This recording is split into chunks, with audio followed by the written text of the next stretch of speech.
mvua ikinyesha leo tarehe 18 mwezi wa pili. Ni mvua ya maana kweli kabisa.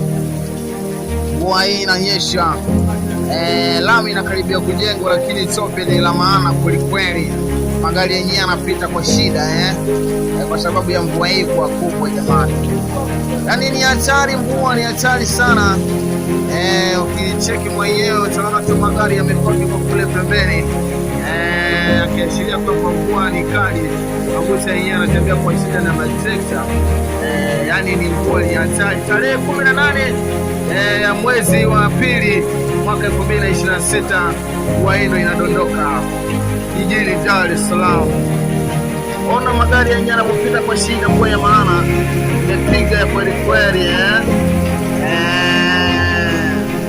Hatari sana, hatari, shida. Wanafunzi wanashindwa kwenda shule kwa sababu ya mvua, watu wamejificha.